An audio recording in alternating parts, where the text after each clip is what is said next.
Double شاہ ایک غریب گھرانے میں پیدا ہوا۔ ایڑیاں رگڑ رگڑ کر BSc اور B.Ed کیا۔ وزیر آباد کے قریب نظام آباد کے گورنمنٹ ہائی اسکول میں سائنس ٹیچر کا استاد بھرتی ہو گیا۔ غربت زیادہ تھی اور خواب اونچے تھے، وہ نوکری سے اکتا گیا۔ اس نے چھٹی لی اور 2004 میں دبئی چلا گیا۔ وہ 6 ماہ دبئی رہا۔ 6 ماہ بعد وزیر آباد وہ واپس آ گیا۔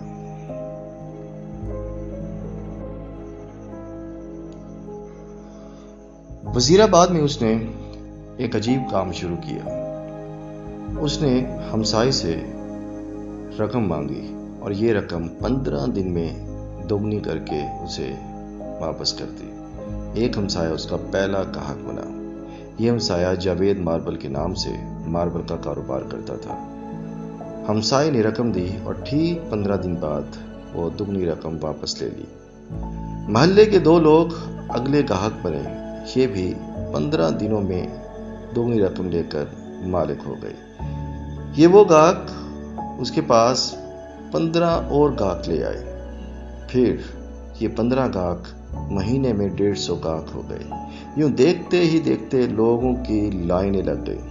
لوگ زیورات بیچتے، گاڑی، دکان، مکان اور زمین فروخت کرتے اور رقم اس کے حوالے کر دیتے اور یہ رقم دوگنی کر کے واپس کر دیتا۔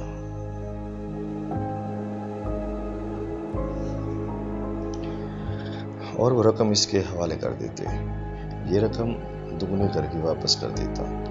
یہ کاروبار شروع میں صرف نظام آباد تک محدود تھا، لیکن پھر یہ وزیر آباد، سیالکوٹ اور گوجرانوالہ تک پھیل گیا اور دیکھتے ہی دیکھتے وہ معمولی سا ماسٹر ارب پتی ہو گیا۔ یہ کاروبار 18 ماہ جاری رہا۔ اس شخص نے ان 18 مہینوں میں 43,000 لوگوں سے 7 ارب روپے جمع کر لیے۔ جب کاروبار پھیل گیا تو اس نے اپنے رشتہ داروں کو بھی شامل کر لیا۔ رشتہ دار سمریات، سیالکوٹ، گجرات اور گوجرانوالہ سے رقم جمع کرتے تھے۔ 5% اپنے پاس رکھتے تھے اور باقی رقم اسے دے دیتے۔ وہ شروع میں 15 دنوں میں رقم ڈبل کرتا تھا۔ یہ مدت بعد ازاں 1 مہینہ ہوئی اور پھر 2 مہینے اور آخر میں 70 دن ہو گئی۔ یہ سلسلہ چلتا رہا، لیکن اس کے برے دن شروع ہو گئے۔ وہ خفیہ اداروں کی نظر میں آ گیا۔ تحقیقات شروع ہوئی تو پتہ چلا وہ پونزی اسکیم چلا رہا ہے۔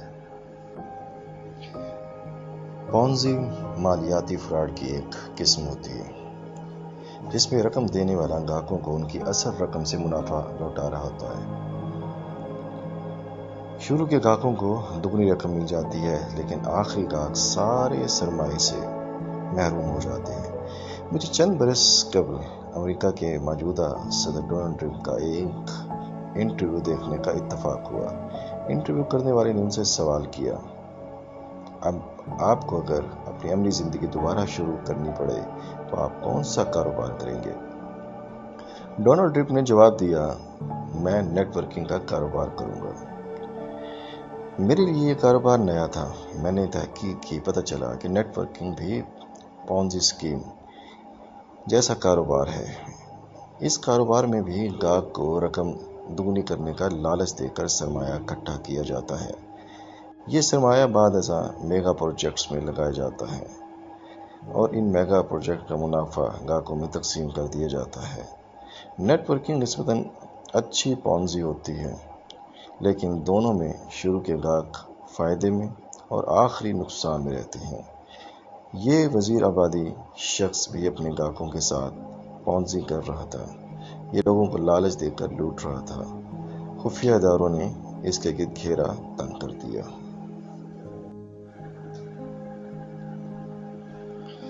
اس دوران ڈیلی نیشن میں اس کے خلاف خبر شائع ہوئی۔ گوجرانوالہ ڈویژن میں کوحرام برپا ہوا اور یہ شخص اپریل 2007 میں گرفتار ہو گیا۔ جی ہاں، آپ کا اندازہ درست ہے، یہ شخص تھا سید سبط الحسن عرف ڈبل شاہ۔ ڈبل شاہ کا شمار پاکستانی کی تاریخ کے سب سے بڑے فراڈیوں میں ہوتا تھا۔ اس نے صرف 1.5 سال میں 3 اضلاع سے 7 ارب روپے جمع کر کے دنیا کو حیران کر دیا۔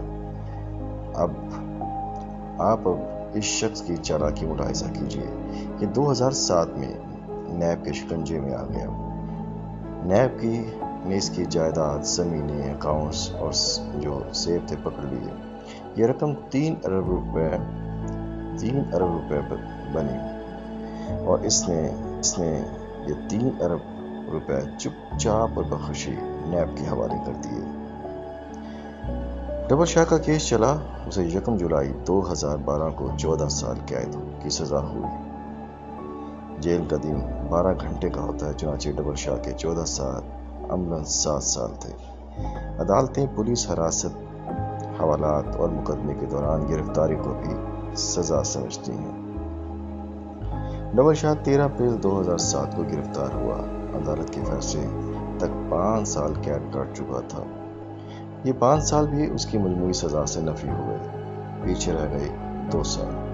ڈبل شاہ نے محسوس کیا 4 ارب روپے کے عوض 2 سال قید مہنگا سودا نہیں، چنانچہ اس نے 5ویں بار کی بجائے سزا قبول کر لی۔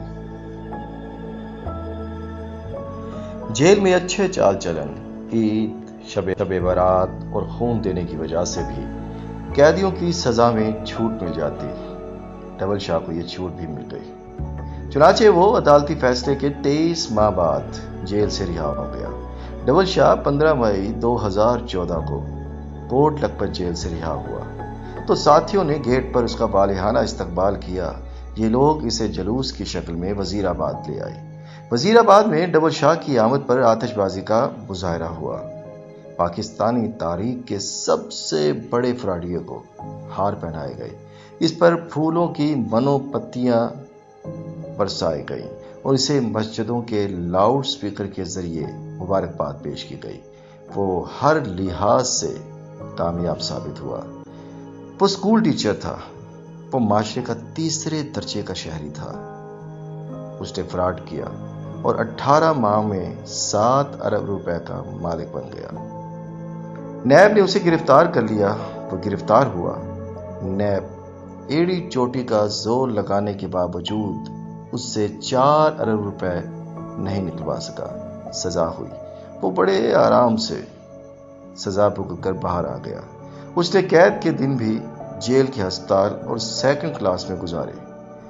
اسے جیل میں تمام سہولتیں حاصل تھیں، چنانچہ وہ جب رہا ہوا تو وہ مکمل طور پر کلیئر تھا۔ اس نے اب کسی کو کچھ ادا کرنا تھا اور نہ ہی پولیس اور نہ ہی نیب اسے تنگ کر سکتی تھی۔ یہ 4 ارب روپے اب اس کے تھے اور یہ اس رقم کا بلا شرکت غیر مالک تھا۔ ایک سابق اسکول ٹیچر کے لیے 4 ارب روپے کی رقم قارون کے خزانے سے کم نہیں تھی۔ وہ وزیر آباد سے لاہور شفٹ ہوا اور دنیا بھر کی سہولیات کے ساتھ شاندار زندگی گزارنے لگا۔ لیکن اب اللہ کا نظام بھی ملاحظہ کیجیے۔ سید سبط الحسن شاہ عرف ڈبل شاہ کو رہائی کے 16 ماہ بعد اکتوبر 2015 میں لاہور میں ہارٹ اٹیک ہوا۔ یہ پنجاب انسٹیٹیوٹ آف کارڈیالوجی اسے لے جایا گیا۔ اس کی طبیعت تھوڑی سی بحال ہوئی، یہ گھر آیا، لیکن پھر یہ شخص 30 اکتوبر 2015 کو انتقال کر گیا۔ یہ شخص 4 ارب روپے کا مالک ہونے کے باوجود دنیا سے چپ چاپ رخصت ہو گیا۔ ڈبل شاہ کی ساری بے نامی جائیدادیں، خفیہ اکاؤنٹس، کیش، رقم، فیکٹریاں اور پلازے دنیا میں رہ گئے اور وہ خالی ہاتھ اگلے جہاں چلا گیا۔ وہ جائیداد، وہ رقم، وہ پلازے اور وہ خفیہ اکاؤنٹس آج کہاں ہیں؟ دنیا کا مال دنیا کے کتے چاٹ گئے۔ یہ کیا ہے؟ یہ ہماری زندگی، ہماری نہ ختم ہونے والی لالچ اور ہماری لامتناہی حرص کی اصل حقیقت ہے۔ ہم انسان اپنے گرد لالچ کی وسیع دیوار بناتے ہیں۔ ہم مال جمع کرتے ہیں، ہم دوسروں کی عمر بھر کی کمائی لوٹتے ہیں اور قارون کی طرح خزانے بناتے ہیں، لیکن آخر میں ہم چپ چاپ دنیا سے رخصت ہو جاتے ہیں اور یہ مال دوسروں کے کام آ جاتا ہے۔